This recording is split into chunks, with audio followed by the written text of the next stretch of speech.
तो इसको मैं शुरू कर रहा हूँ। हेनरी मैनीस की कंट्रीब्यूशन है हिस्टोरिकल जूरिस्प्रूडेंस। हेनरी मैनी जो है वो इम्पोर्टेंट नाम है आपके जूरिस्प्रूडेंस के अंदर। इसके बारे में भी आपको प्रॉपरली पता होना चाहिए। हेनरी मैनी जो है वो आपके ब्रिटिश कंपैरेटिव जूरिस्ट है, हिस्टोरियन है। He is the famous for this is outline in his book ancient law. इन्होंने एक बुक लिखी है ancient law. That law and society develop from status to contract. He was Cambridge extol. Shortly afterward, he accepted a tutorship at Trinity Hall. पहले ये Cambridge university के हैं, उसमें पढ़ा रहे थे। बाद में इन्होंने एक्सेप्ट कर लिया। किसको एक्सेप्ट किया इन्होंने? हाँ, इसको ट्रिनिटी हॉल को इन्होंने ट्यूटरशिप एक्सेप्ट कर ली ट्रिनिटी हॉल में। He was appointed a regius professor of civil law. ये सिविल लॉ के एक प्रोफेसर है। He called for bar 3 year later. He held this chair till 1854। बाद में ही इन्होंने बार को ज्वाइन किया और 1854 तक ये उसके अंदर रहे। ठीक है। Meanwhile, in 1852, he had become one of the readers appointed by the Inns of Court। मतलब कोर्ट्स के अंदर इनको रीडर अपॉइंट किया गया। Stages of development of law. इन्होंने लॉ के लिए क्या क्या करा? Law made by the ruler under the divine inspiration. ये कहते हैं कि जो कानून है वो भगवान बनाता है, और भगवान जो है कानून बनाने के लिए राजा को आज्ञा देता है। तो राजा क्या है? भगवान का दूत है जो कानून बनाता है। तो किंग जो है believe to be acting under the divine inspiration. यानी कि राजा को भगवान जो है डिवाइन इंस्पिरेशन देते हैं, मतलब भगवान जो है उसको वरदान देते हैं, उसको बुद्धि देते हैं, जिसकी वजह से वो लॉ बना पाता है। Divine inspiration of the goddess of justice.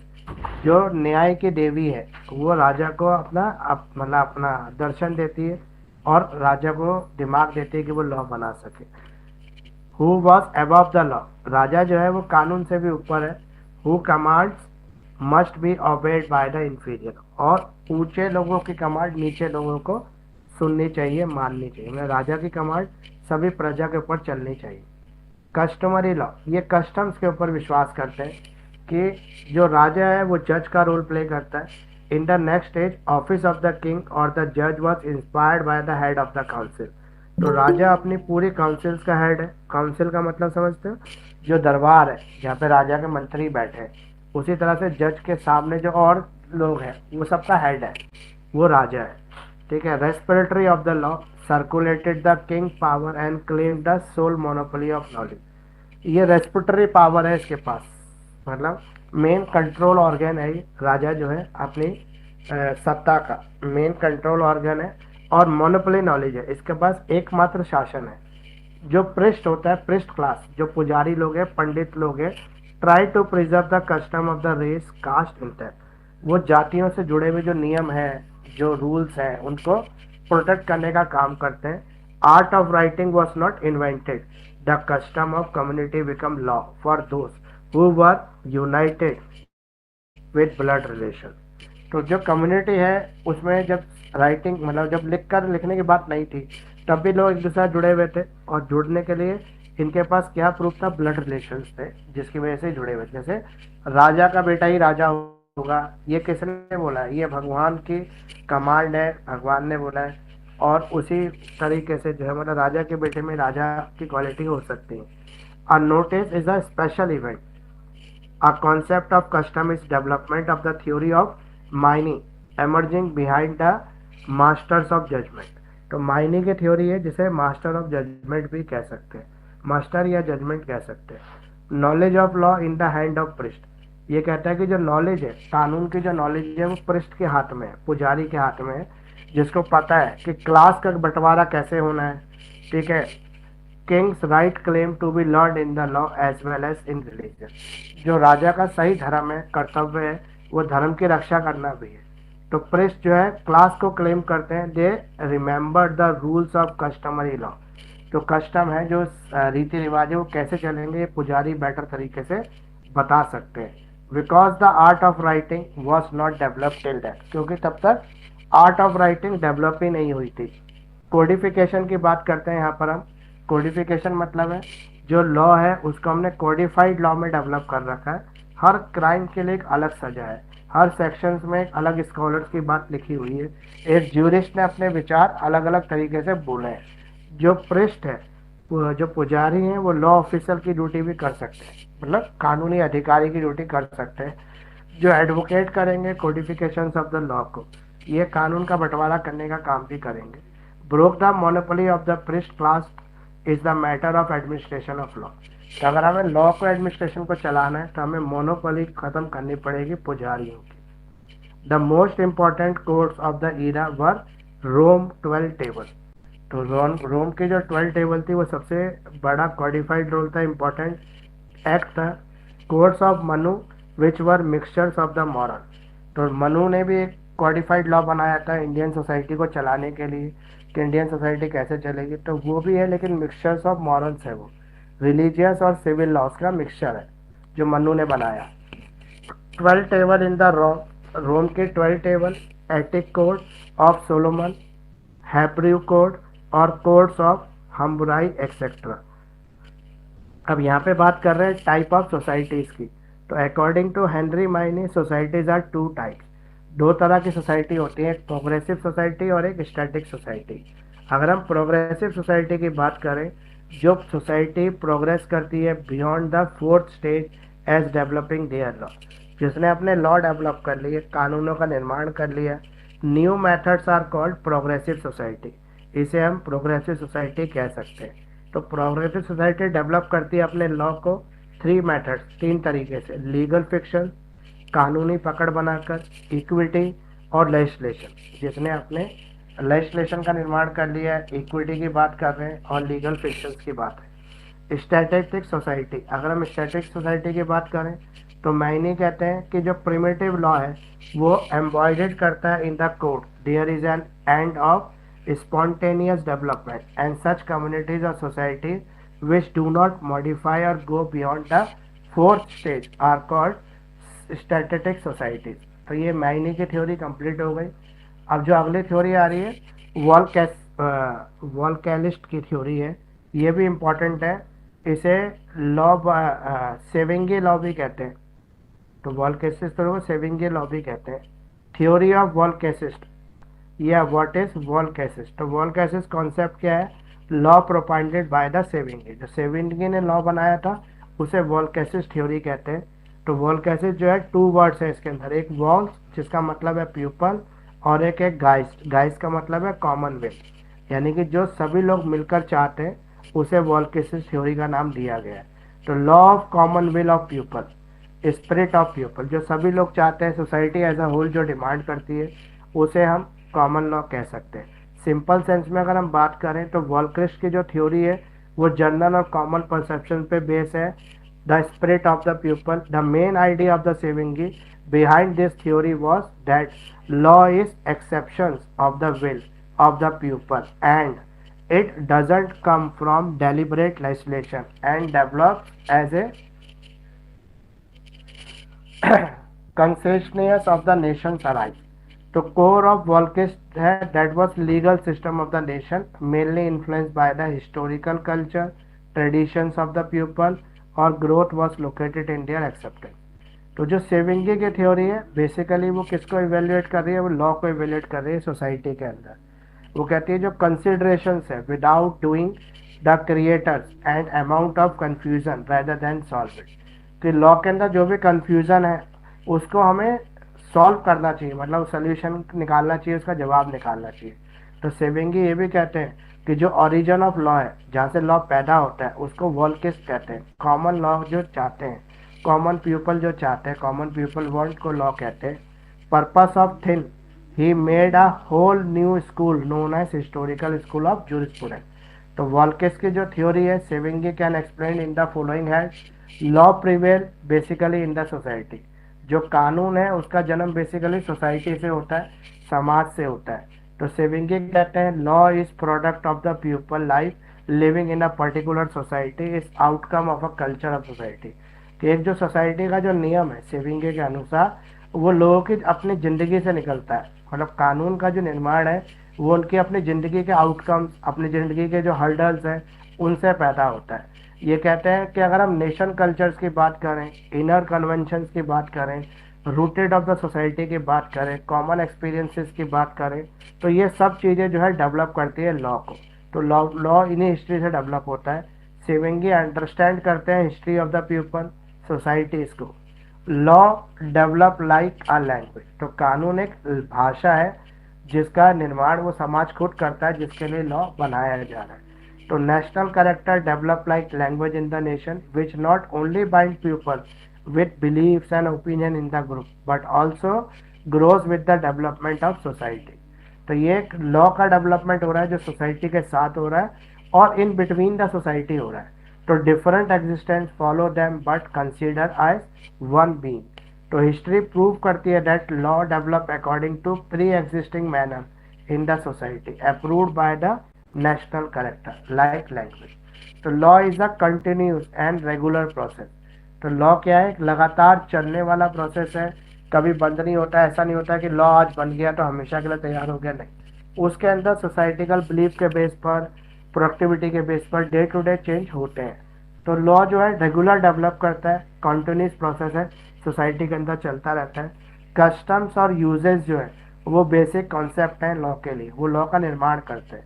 अगर हम हेजिटेशंस की बात करें, इंश्योर्ड विलिंगनेस की बात करें, तो solitude of the society finally we have become the common things task shape of the law in the society.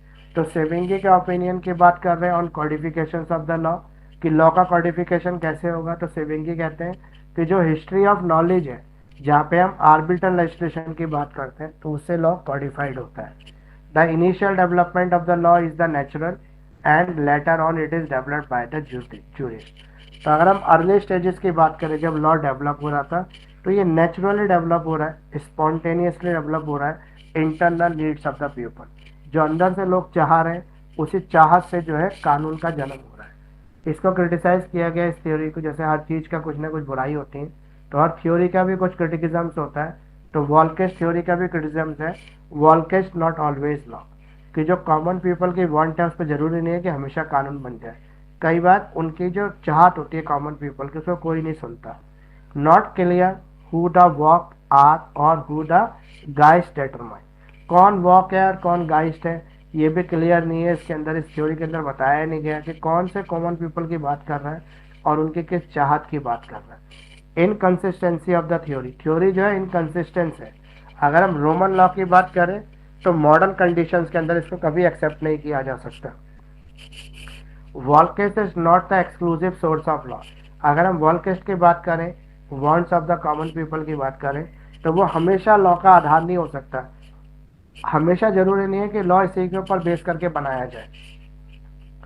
Other law influencing factor ignore, इसके अंदर दूसरे जो इन्फ्लुएंसिंग फैक्टर है जो लॉ को इन्फ्लुएंस करते हैं उसको इग्नोर किया गया, उसके ऊपर ध्यान नहीं दिया गया, वो भी लॉ बना सकते हैं। It is unfortunate that doctrine of the Volksgeist was use by the national socialist in Germany. तो नेशनल सोशलिस्ट जो है जर्मनी के अंदर उस थ्योरी को अपोज करते हैं। कंक्लूजन में हम कह सकते हैं कि जो वॉल्केस्ट थ्योरी है ये कस्टमर्स ऑफ ट्रेडिशंस है, rules of the common people है, wants of the common people है, लेकिन सर्टेन लिमिटेशंस के साथ। तो मॉडर्न वर्ल्ड के अंदर ये डिफिकल्ट है कि हम कॉमन पीपल की जो वांट है उस पर लॉ बना सकें। ये क्वेश्चन कंप्लीट। अगला आ गया आपका short note on the Duguit doctrine of social solidity. ये एग्जाम में खाली इतना भी आ सकता है, डॉक्ट्रिन ऑफ सोशल सॉलिडिटी। तो ये किसने थ्योरी दी थी? ये दी थी डुगिट ने, लियोन डुगिट, जिनका जन्म हुआ 1859 को, इनकी डेथ हुई 1928 को। ये फ्रेंच ज्यूरिस्ट हैं, एक स्कॉलर्स हैं जो पब्लिक लॉ के स्कॉलर, मतलब पब्लिक लॉ के लिए इन्होंने काम किया है।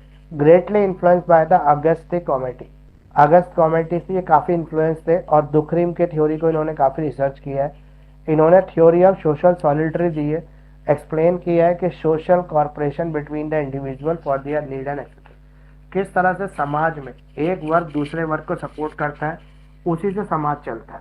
उसी थ्योरी को हम कहते हैं सोशल सॉलिडिटी। यानी कि अगर हम बात करें, एक मोची अगर जूते बना रहा है तो वो जूते इसलिए नहीं बना रहा क्योंकि उसको पैसा कमाना है, वो इसलिए बना रहा है ताकि उसको अनाज मिल सके, किसान उसको अनाज उगा के दे, बदले में वो उसको जूते दे दे। दूध वाला, गाय वाला जो गाय पाल रहा है उसको दूध दे ताकि वो दूध उसको मिल पाए। तो एक समाज जो है वो एक दूसरे के सहयोग से चल रहा है, इसे हम सोशल सॉलिडरी कह सकते हैं। तो सोशल सॉलिडरी क्या है? एक फीलिंग है वननेस की, फीलिंग ऑफ वननेस, मतलब हर व्यक्ति अपने आप में स्पेशल है। तो सोशल सॉलिडरी रिप्रेजेंट करती है strength, coexistence, collective continuous and visibility of the society. तो लियोन डुगिट जो है वो सोशल सॉलिडरी को एक्सप्लेन करते हैं, interdependence of the man on his other fellow man, no one can survive without the depending on the other man, hence the social interdependence corporations are very important for human being। कि हर व्यक्ति की जो है अपनी एक अलग पहचान है, हर व्यक्ति जो एक अलग तरीके से सोसाइटी के ऊपर डिपेंड कर रहा है और इंटरडिपेंडेंसी पूरी सोसाइटी के अंदर इन्वॉल्व है। तो ऑब्जेक्ट जो है लॉ का वो प्रमोट करना है सोशल सॉलिडिटी को, सामाजिक ताने बाने को मजबूत करना इंडिविजुअल्स के बीच में। तो लियन डुगिट जो है वो कंसीडर करते हैं law as a bad law. वो कहते हैं कानून जो है कि बैड लॉ की तरह है जो प्रमोट ही नहीं करता सोशल सॉलिडरी को, वो समाज के ताने बाने को महत्व ही नहीं देता है। Further he also said that, आगे भी उन्होंने कहा है कि जो हर व्यक्ति है अगर वो अपनी ड्यूटी को पूरा करे तो सोशल सॉलिडरी को प्रमोट किया जा सकता है। एग्जाम्पल में हम कह सकते हैं, अगर इंडिया की बात करते हैं तो इंडिया के अंदर कॉडिफाइड लॉ है जो हर कोई इसको फॉलो कर रहा है, जो प्रमोट हो रहा है सोशल सॉलिडरी से। तो अगर हम सोशल सॉलिडरी की बात करें तो फ्रेंच के लियोन डुगिट ने इस थ्योरी को दिया है, जो लीडिंग एक्सपोनेंट है सोशल स्कूल ऑफ जूरिस्प्रूडेंस के। इन्होंने प्रोपाउंड किया इस थ्योरी को जिसका नाम है सोशल सॉलिडरी, जो इंटरडिपेंडेंस ऑफ इंडिविजुअल बताती है, यानी कि समाज के ताने बाने में हर व्यक्ति का अपना इंपॉर्टेंट रोल है और समाज तभी आगे बढ़ रहा है जब हर व्यक्ति अपनी रिस्पॉन्सिबिलिटीज को पूरा कर रहा है। तो इसलिए इंटरडिपेंडेंस ऑफ इंडिविजुअल्स है, एक इंडिविजुअल दूसरे के ऊपर डिपेंड है। फंडामेंटल प्रिंसिपल ऑफ ह्यूमैनिटी की बात करते हैं यहाँ पे, ह्यूमन सोसाइटी की बात कर रहे हैं जो बिना डिपेंड हुए चल नहीं सकती। अगर आपको सोशल सॉलिडरी को चलाना है तो एक दूसरे के ऊपर इंटरडिपेंडेंसी होनी चाहिए। अगर हम स्पिरिट ऑफ वननेस की बात करें, स्ट्रेंथ की बात करें, कोएवनेसेंस, म्यूचुअल कंसिस्टेंस की बात करें, existence of the quality of society, according to Duguit, Duguit के अकॉर्डिंग क्या हो सकता है? प्रमोट कर सकते हैं हम social सॉलिडरी unless it promote the spirit of cooperation in the society, it is a bad law. He watched the everyone in the society should have right duties to promote the social structure। जो एक ऐसा कानून है जिसमें समाज का हर वर्ग, हर व्यक्ति अगर अपने रोल का इम्पोर्टेंटली प्ले करेगा तभी समाज जो है वो आगे बढ़ पाएगा। इसे हम सोशल सॉलिडरी थ्योरी कहते हैं। इसके मेन फीचर्स क्या क्या है? Denial of the supremacy of the state and supremacy, ये राज्य की महानता को त्यागता है। ये कहता है कि जो राज्य है वो सुप्रीम है, ऐसा नहीं है। सुप्रीम जो है वो ह्यूमन बीइंग है, सोसाइटी में रहने वाले लोग हैं जो एक दूसरे के साथ मिलजुल कर सोसाइटी को आगे बढ़ा रहे हैं। प्राइवेट और public law are not distinct, ये कहता है प्राइवेट और पब्लिक लॉ अलग अलग लॉ नहीं है, दोनों ही लॉ जो है सोशल सॉलिडरी का पार्ट है, सोसाइटी को चलाने का काम दोनों ही लॉ करते हैं। Denial of the private law, ये कहते हैं कि प्राइवेट लॉ को डिनाई करते हैं कि प्राइवेट लॉ जैसी कोई चीज़ होती ही नहीं।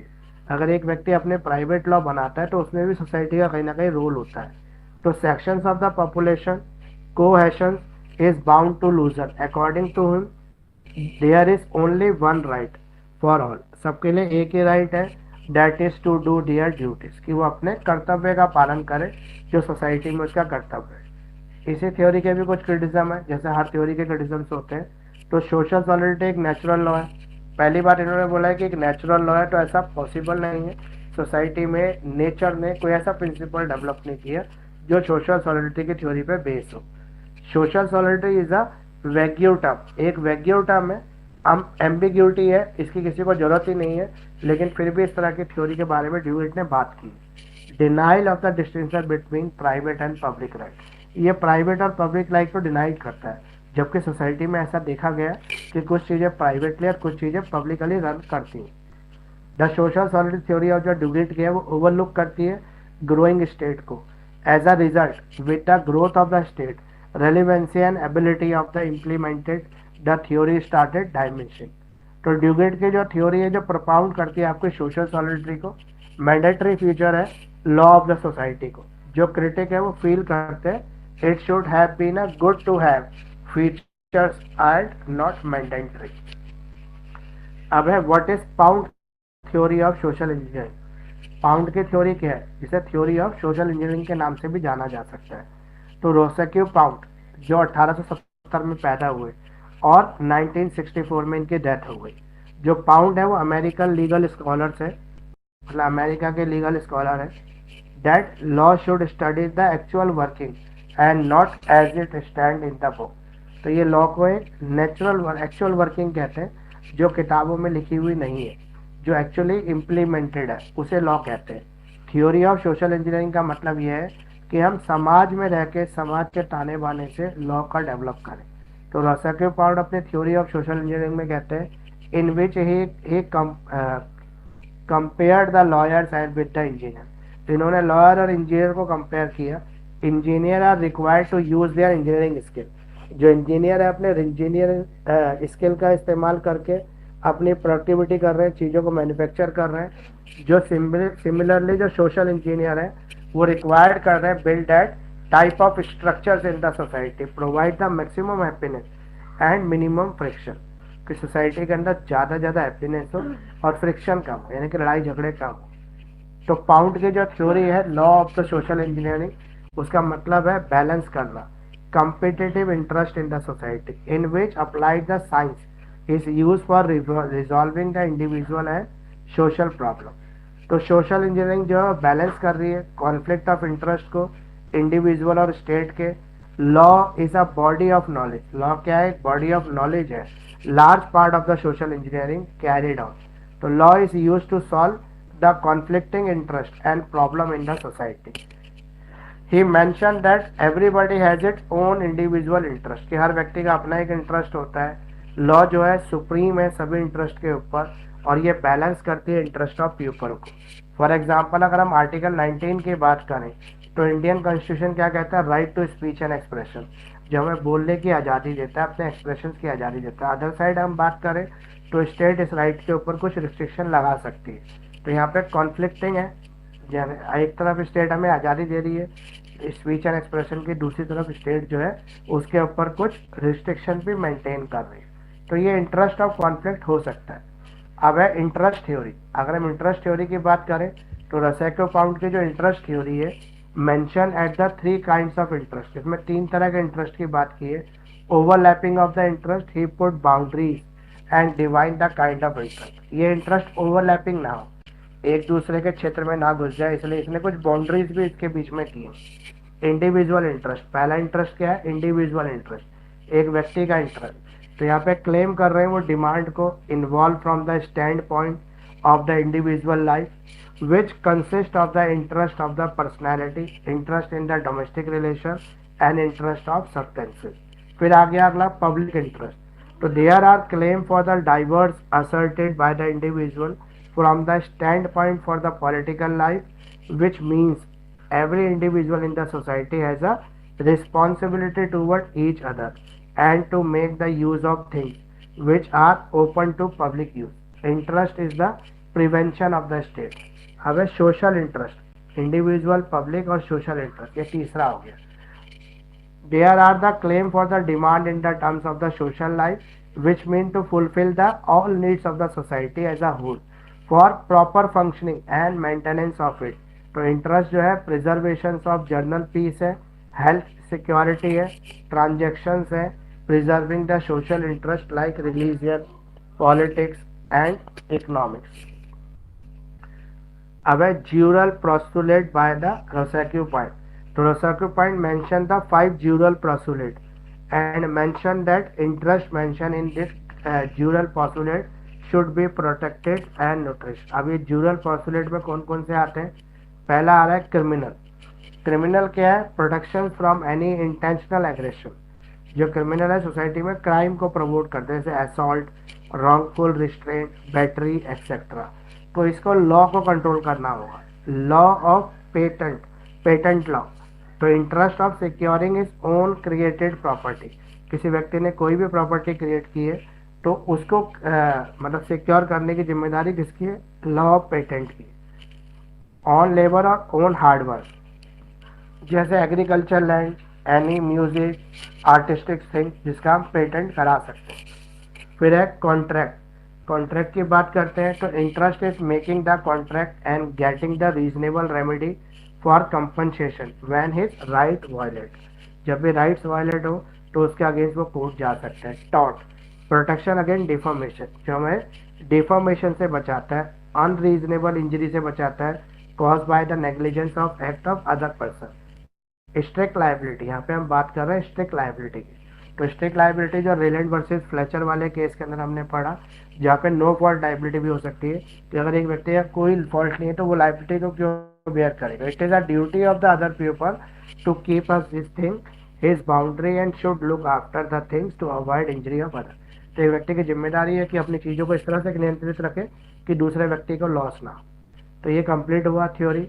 अब अगली थ्योरी जो है वो रियलिस्टिक स्कूल ऑफ जूरिस्प्रूडेंस की बात करता है, जिसे हम अमेरिकन मॉडर्न रियलिज्म भी कह सकते हैं। तो ये एक थ्योरी है अमेरिकन मॉडर्न रियलिज्म की, जिसे sociological approach, positivism approach, analytical school के नाम से भी जाना जाता है।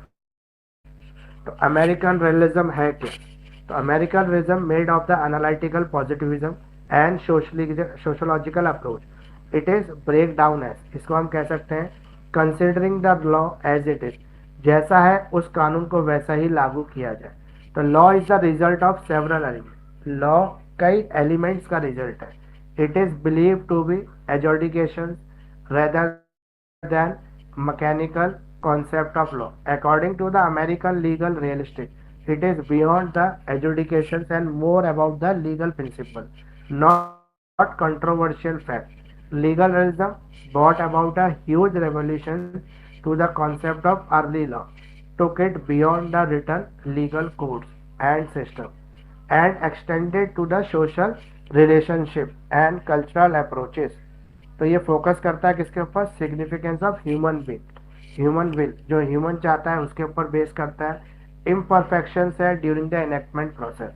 अगर हम अमेरिकन रिलेशन की डेफिनेशन देना चाहें तो ये टर्म एज अ मूवमेंट, इसको हम मूवमेंट कह सकते हैं, क्योंकि यहाँ पे होल कॉन्सेप्ट की बात हो रही है, नॉट बीइंग डिफाइंड, जो डिफाइंड भी नहीं है, जो फिक्स्ड कोई अप्रोच नहीं है। फ्राइडमैन जो है वो भी अमेरिकन रियलिज्म के ऊपर लिख चुके हैं।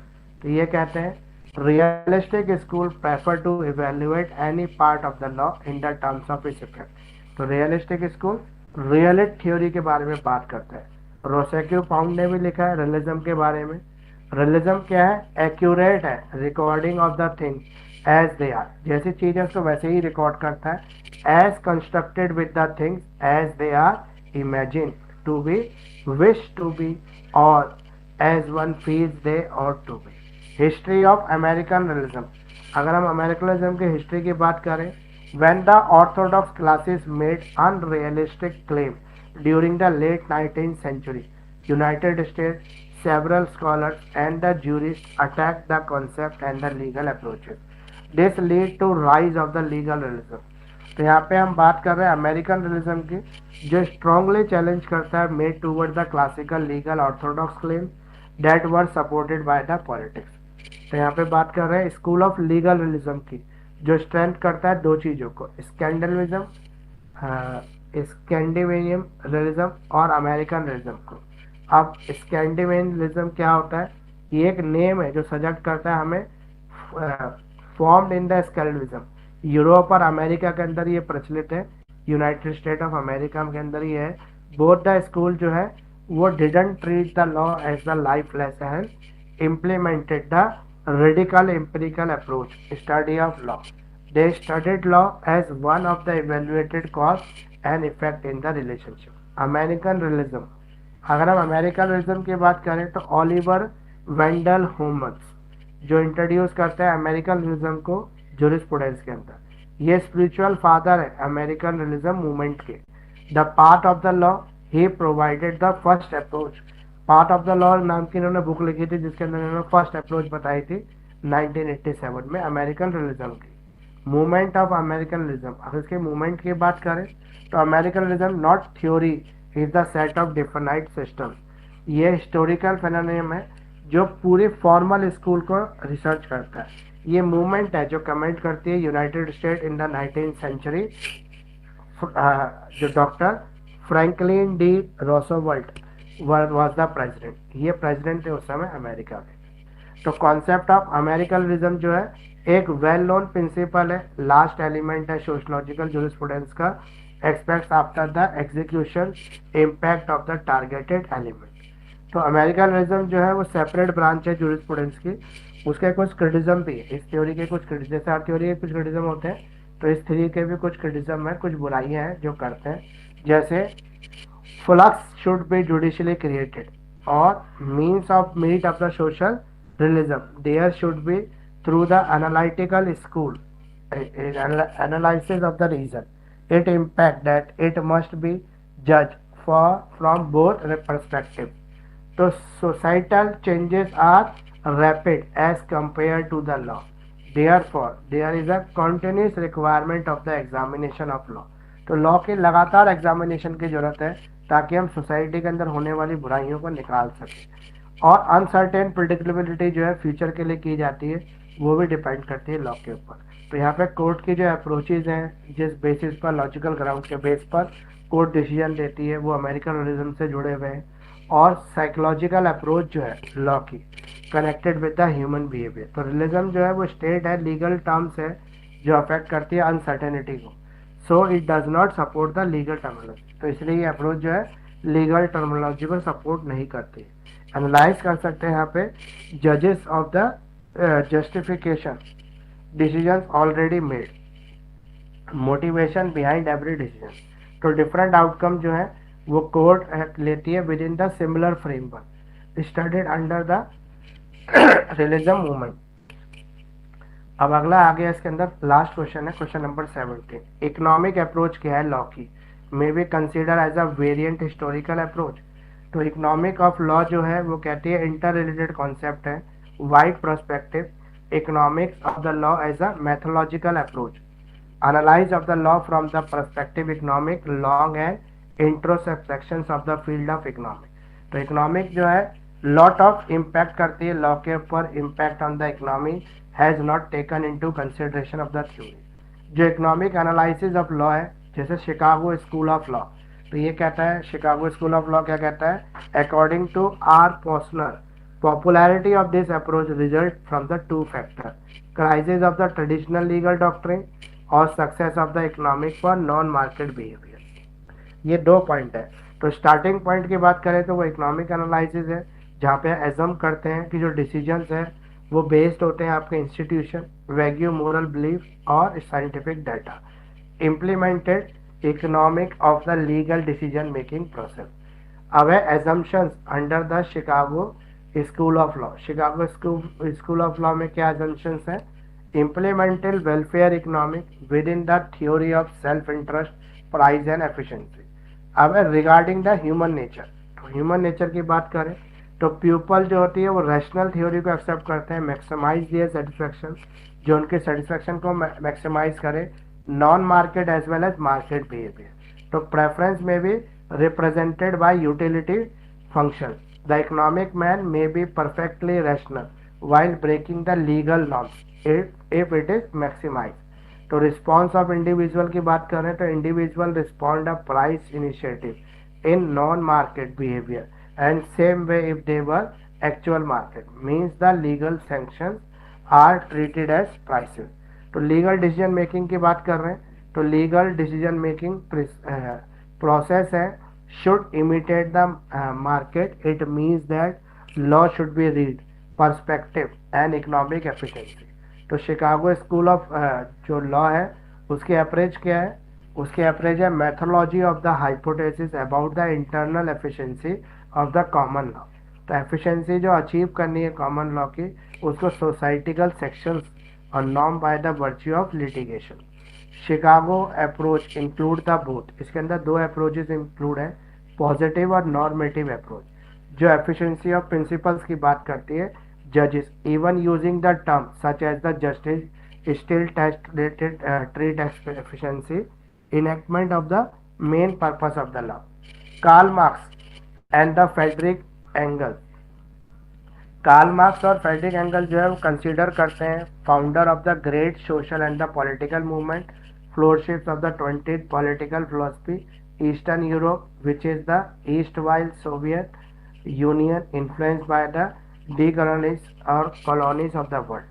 तो कार्ल मार्क्स जो प्रपाउंड करता है फिलोसफी ऑफ मार्क्सिज्म की, उसकी बात कर रहे हैं theory, social commander, philosopher and revolutionary theory.